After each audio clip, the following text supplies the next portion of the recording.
radio number but and he said 2021 and I'm a father our quantum and when I can senka or baby family nti we bibia and not testing on ember not because of COVID-19 tina a delay nti it delay 2 years and sana eba and I'm require testing on our embassy to say from busy America nti 1 month I'm senka member for visa to 1 month in story na until I'm nti me friend me father and I offer embassy for no and I'm say papa ndi na ndey amba nti gise okoye foforo nti me friend papa na me tu enim na o say baby say saka na de ono mo saka no e yo fault nti bi say abade a ene o Jesus kan nti ayo papa da so ontua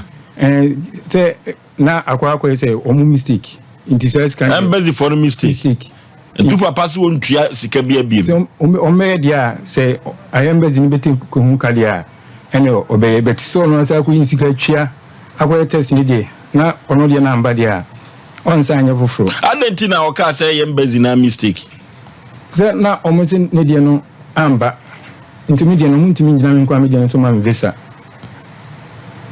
okay nti ko say o enya o mistake nti o be fa won ka dia ene obeye bet o mo fa won ka no nsan ku twia sika foforo dia ti me ne kan ya say me na wo bua me won embassy fo ndie e ba say mo lu tu hwe nti me ne kan no si da bi nti na gufu nti achi na me say me say na kan and still na say on ti asie to na gwen senka me say e kwan foforo so nanka won family dey enko nti na brother bi e magazine your friend say Romeo your friend Romeo oye dia o magazine ho ade obi na oye school ayi bi Canadian school no oye bi e ma manfo nti na me say Romeo no magazine ho oye dia yankasa ho one ni pa bi na na ho no one ne oye ta ade no Canadian school no okay nti obam no oye bi ma manfo nti obam magazine na me di enkomo fa hon sese nti no so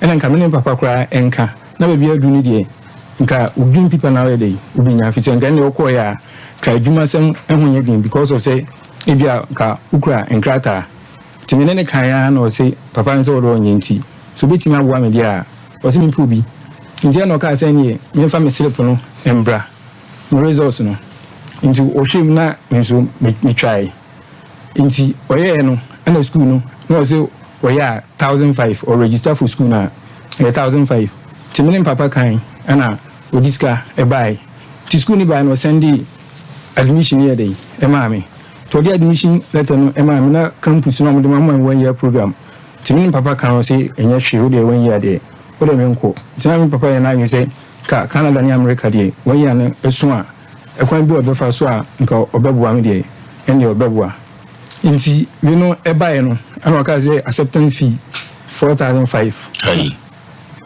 acceptance fee 4,500 nti me ka che papa no ana police can e dey e buy tia na me frɛ bra no ana mama account number say nkotua entum ti me chotum na still na school no ise date no aba omo me campus no mo ni nyina aba na tam so e dey e ko tina akose ise student visa na aka nsabeka but because of zebra na start here nti no so because obeto asokra na egi say nipa ne kasa no gi information e dey efri no timene ne kasa ise bra say tam no kwa na e dey e ko ana me first time me ne dey me tu kwan da nti so anya ne ntama ase edu ba bi a ebe ya ho pepre ebia satan papa no kwa ka bibi kra che na obe ya iso the pressure dey e sin so sinkata mo mu sei dey nti gide yenye nanka visa no amba dia eno de ono ye kan enyo na oje visa no nti amba dia na papa no hu say visa na ye dey amba nti eye na ekona me friend ka chen say aka be 2 months na school na ye dey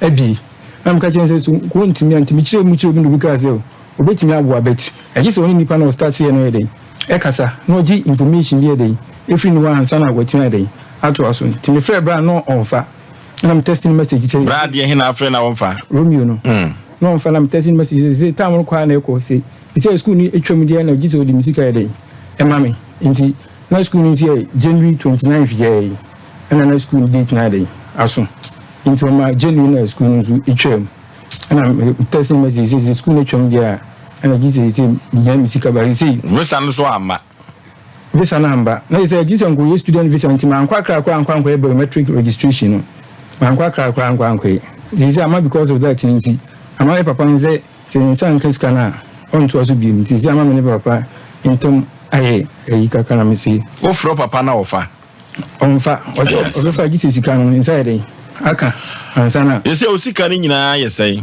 6000 o ka che Romeo no sesai ise me friend na onfa Romeo no so onfa producer afefe na yen hwese ni Romeo no twetwe nkomo duru baabi akwantusam no ya doso anyes mu asisi no ya doso dodo ya semo Ghana mem ha o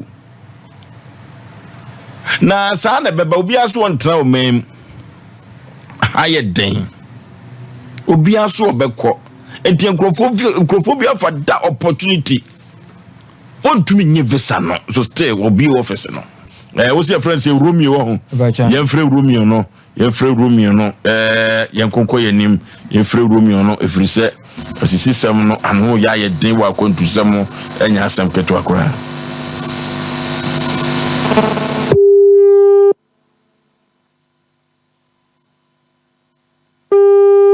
so yen frɛ Romeo no hello Romeo. Hello. Yes, sir. Mama Joy.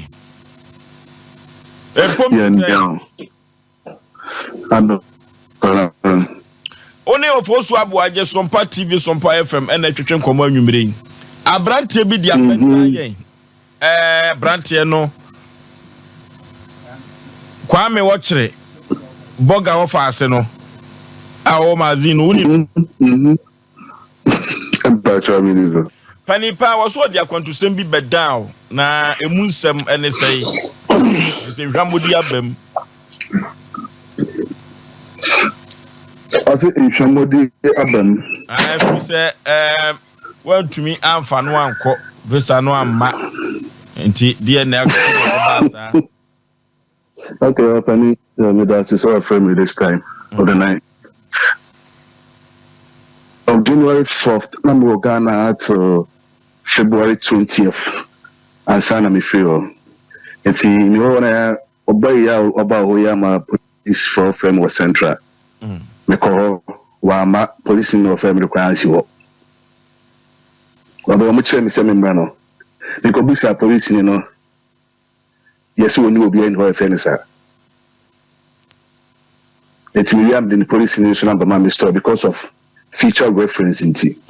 Abante no Boga the dinamame, Sabaga the man of cultures and offers no. Boga no de abante the man, fan, and the pump fan, and farmer, we do a dance. The Sabaga, my mom from 2. Here, Jumano, or 12. Boga now offers, say, or no Boga Navis or Beja break or Beja with the near and mention.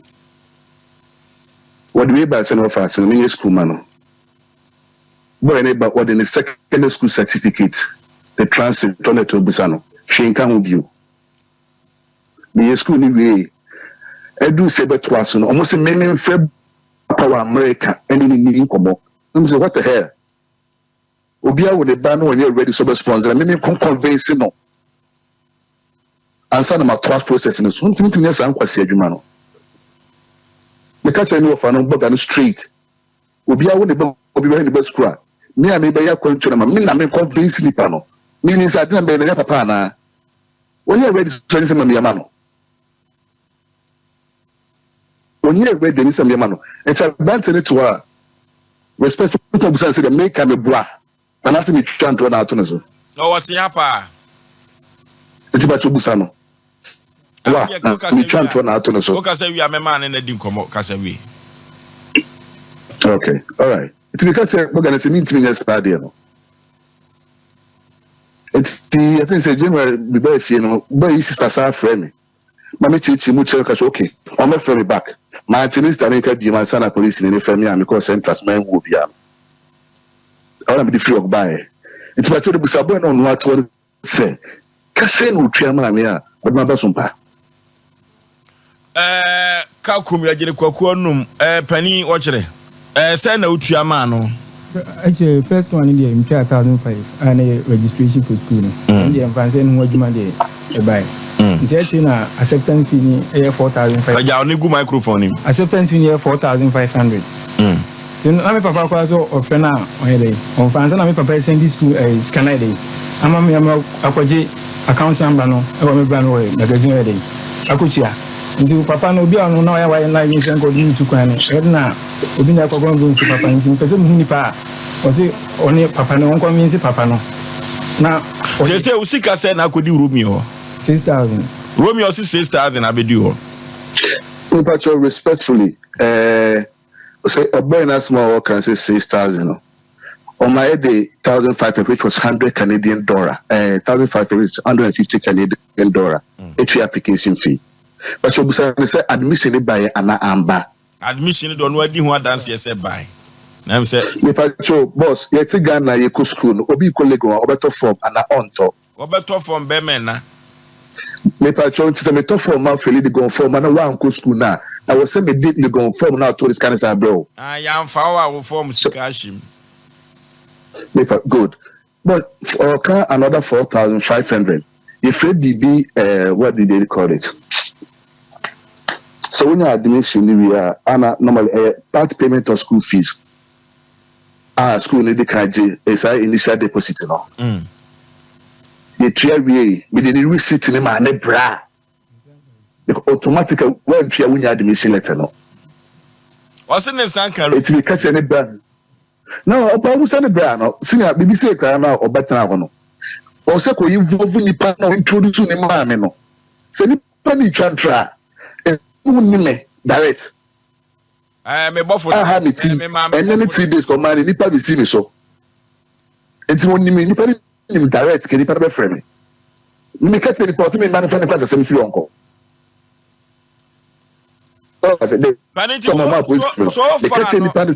So far no school no buy ye no visa seminar no na no fisha won sa na senior now if I say when you school now about to have visa process we school okay it comes with the process na say me buy say me buy be you see care there on still buso no to no say me ya zania enipa do say e no magazine e no matu kwan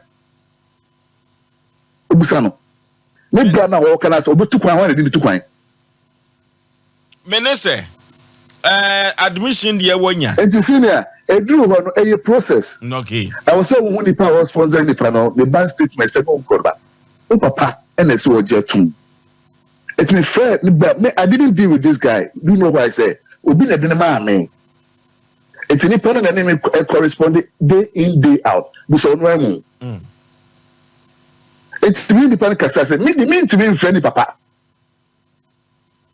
problem ni assassin no e catch a brand straight me to me friend papa and then friend it see that this something I honestly ni baby ka me de say ka brand be na be because say si kan sabi tapracho obi ntuma gbe na de hia sabi tapracho obi ntuma me ka say can you say si kan no squad bet na me ka brand na wo obi brand me bo fotra ko me ba here no me bo fotra ko wo so ontua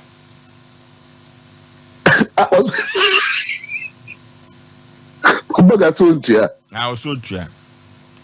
Ko sechi ko tanse ko ye. Ona ko ye. Pani gina so. Okay. Command say obi di asemba asempeni pa. Medical ka say yetisi form. If we say ansan ya ka ho asem na ye ko investigation. Eti me bofo tena ka say okọ no. Ko sechi me mo akwa Obozo mejoso. Uko PM ho tiawa ekosi sei. Obozo emse mpenifo mo so maame. E maame ko openya efe ne boga. O mazi. Na meni abranche. Pani wugina so. Metio kwa bra. Okay. Meni abranche ko ye no. Ade a na abranche ne efe ne boga no. Ohu abranche na ne buafu. Nyame ni ko ne sa da na manko bia. Enka obeto abranche tweye. Eti emranti a omotonton eye mai spare pass ho nyoma no ene ka kire boga ne say boga nya abotre because boga ne say we send sika dia ma room no wa mo na mane nti sɛ abrante ɛnam o se ne din enti sɛ opɛ ne sika agye a wɔn kɔ Romeo hɔ ɛwɔ Canada hɔ na wɔn kɔkɔ gye sika because abrante ne sɛ sika ma no wɔn na amane ɛyɛ nkwasiasɛm na bɔga ɛka no Romeo de gyina so na nka wie owi a memo mmerɛ pa enti ɛno na me convince bɔga sɛ wonya abotrɛ sanse abrante no bia na ɔyɛ abrante bia na kasa bi wɔ ha wantimi anka ne nti na ɔde bɛda sompa enti matutu mina wa ba onya abotrɛ na yɛne ne nka timi ne kan tintin tetem nyina ne sɛ abrante wei entimi magi sika no emfi no because abrante ne ɛyɛ bɔga wo Canada yi yɛne ne kasa yi sika no ɔne wei deal no wei a mo na mane nti si openi sika agye a wɔn kɔ Canada ni de yɛne ne kasa sisi yi hɔ Romeo hɔ no wɔn kɔkɔ gye sika ɛnyɛ saa na abrante wei si hɔ bie mu a ano bɛyɛ den me kan kɔ sie no ɛnɛ me ne ɛyɛ bɔga kasa sisi no sa abrante no eseri di bie mu a abrante wei mra na yɛ ne wei abrante wei ne nkɔ bɔga yi no friends Romeo hɔ ɛwɔ ne maame bonwire na yɛnkɔ ne nkɔ kasa yɛfa nkɔto na anim na wɔsɛ wɔntua sika ne deɛ a ɛyɛ na afa mu deɛ bɔga asɛm a ɛnɛ wɔne me kan yɛ no na okay sure bɔga ntimi nkasa Romeo sɛ wote no bɔga no bɔga ka popani ka betima frɛ bɔga to so ka bɛyɛ de ko yɛntie ba ko frɛ mu asɛm fa mu asɛm namba no hɔ bɔga namba no hɔ mo frɛ bɔga mame mo frɛ bɔga sɛ ne onipa yi ka bɔga betima kasa bi ɛsɛ ka mo bɛgyiri me ɔsɛ bɔga no yeso ɔba hɔ no abagye sika no paniti so far no na kyerɛ sɛ visa process no deɛ mo ankɔ ho kora na no tama nti asma okay sisinya respectfully it is say we do beko school na watua admission na want to ask you you start a visa process quite a long process me dey tell our kasa mo one say abrante na what one say ono bɔga na mu be dey never fast for any na yiri ba akukwa which am nyini one city cry not one common city omo nyina na Canada Busa boy no one him not one even a common city no fast say na yiri nua ba ko omo nyina wa ha bɔga na mu na me take Canada visa man or to last 2 weeks the last month inside the US man not even one city na 2 city and to bɔga catch us say boy we see come imagine film what there let them say bɔga want to be in casa bɔga in casa Romeo gyina so bɔga empom te say hello bɔga hello hello empom te say hello. What you mean can empom te say? Adumana call. We no for so aboaje SOMPA TV and kasa no Romeo ejina so na abrante e wo kire na kwantu sam no nkiri wa hyew ene ne sika baba bedim no me ma me bofo tere ba ye so ntua na otua sika no ma Romeo eno ntire sa be Romeo jina so mu nkiri mu ne say me nem mo kana samo o se say me nem ni pa kwa wo kana asem no boy no a wo de ne ma Romeo no kwame voice nya bɔga o voice we nya bɔga baby voice nya bɔga what is happening producer voice nya bɔga okay enti pani se sia no de Romeo so aka no na ne se sia be ne dai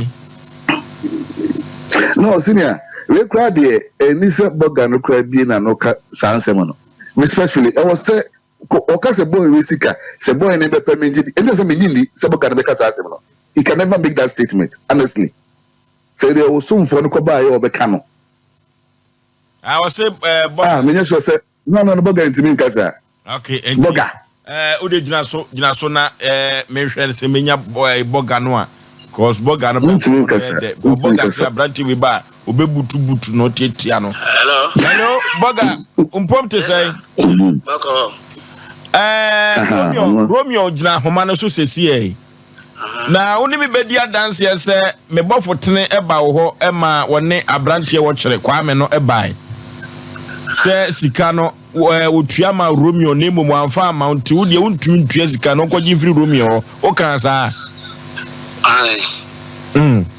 na adenti na aka sa baba cho ye hwebo de wa ji ba so ba de kana me ka kyerɛ o ya tepa Romeo gyina homa no so se enam adua so na homa hunu soro enti abrantie na moso ena odi hu Romeo se kokoma ne se enchiri wa show baskai ho na se onko Romeo ho a ekwa bi so no na ne abrantie eni ne ye ntiase enu chiri mu ne sai me fa mi sigan tiama no enti ne si chiri mu me chiri mu se se ba di wo na me ka chire wo no di o mu na me ka chire wo ba dwuma maka de mu a chire wo me se chiri mu ko si sai enti se no se ne ye wo afidika bro catch the say me gina so enti on catch asem na nchire me Romeo gina so enti chire mu chire no Masa, me ba so ba ma dwuma mu di o maka chire wo Menese fine onye ni obi anka se wo yekofini Masa dio ba maka de o ma chire wo tiase Romeo yes sir boss busa na se mo bete boga yes sir the patch o se boy no embra me ho meji ni sika enya sa wo do mo ko me ma me ho obonre una o ka za se do che wo mo boga mi Nobody my producer and Musa the question if you do catch them Musia. No one tell you no one tell me the no. Obama me catch uncle take motel for 7 months kwame.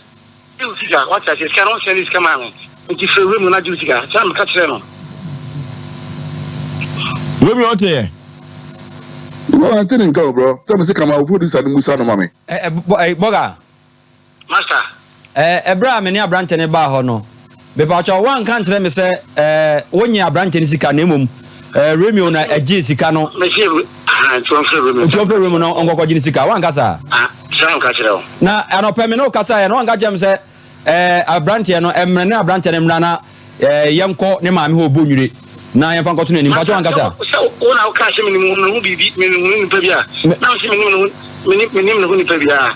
Na o re me wo fa afia wonti onko no bo nchire no maame no onko no because both FM do masa me pajo boga so o te menka beto nka ba Romeo ote yes sir me training kapa was say monko bomwire na monko ne maame ho o maame ho sir brave we are very wicked press. I don't want to talk about this on phone me senior Bana no workers and offers no or not to ama obi di mika 800 million Ghana Boga o just catch no awojina so mo bi di mika 800 million eni pa me enu o fa no offers ba ku free efijasi ba Boga se o magi sika no me ho aba onu so o mo bi di o se yan fa nko ma Boga yan fa nko kan kire o maame Boga Busane say o japfo no so kwa no na America visa ne Canada visa me bi no one city was yan fa nko maame no wabusuafo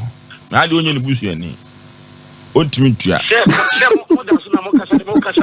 mo kasa ni obi esika what you say enti mo pa mo what dem be dia mo fam ko what you say because o pesa wo kana Romeo what you say me tie person be me tie na asem no me tie pa station dia ejuma dia o two station na wo obi ato nka no me ni akwere sika me so ni sika period what you say Romeo so akwada ni sika Wakati Romeo senior respectfully tie ne obese abontin obi betutu na fast ka since 4,000 and 6,000 respectfully because we been to mango na demu can you see come on me na babia boy we adwuma ne free bano any brand our friend ni phone so no nintini kan sem bebre mate obi ntuma go ye na demu don't tell me can say any one must to put my phone so I catch obe come to SM sir o se fa call ma me boga na we me se me oni sa boga we dey no fast back boy ni ya we onu an yiri nua obi no so otua once ni ma me boy ni ya we onu boga se me kase onyanko US bisa me na mjima no de Canada me na mjima no asante nka na se boga so obe so chere se na tia me na chere se adwuma bia me de mi sa so mu biala obe hu mi so ban we very me be some class much to obo bi de mi ka magazine 800 million senior 800 million me mo so odi be jamia mekwa akoji ama oboga odi jamia mekwa akoji ama etu de yemfa no 800 million senior etu ni bibi Romeo say no abrante we sika no say bogas ye wo ho ne sa yo kurante yem fa nkoto ma me anim a ka ekoye anim gu ase ka ekoya ti say na wo ka Sipia me asem na boga de kai na me wa me ka cho say obi ntuma agoye na de ka me nyina phone so kra me nim say me nyina phone so kra entwetwe ho. Let me be very honest with you. Me nyina phone so kra but respectfully have me say o friend me when the ka anya den any man call in private say they all friend me the man call and I bisa. It should supposed to be done in the first place. Okay, say because me friend me buy ya na me hu kono me da ho pepe na efa producer no aye hu adwuma enu ti na ekoba na sa de a ekwa bi so no enya mfom so pi kafra na enso ekoba sa no duru ba bi a obehu adrofo behu atamfo na pe behu omo pesom gu ani mu ase okay all right and you say abrante sika me dey but about 5 minutes my friend mate abrante ne ka say obe ni papa said you work connect to sadia obey ni papa kire say won sheda nyi ni pabonini oso waka so bituma goye na de no ke hono odi si ya ko de abrante sika be ma no na mogidie se wode be ma no odi besi enti ono no se boga no be kire ni nyansa to vesa nyi obekwa ko cancer so e dila what was it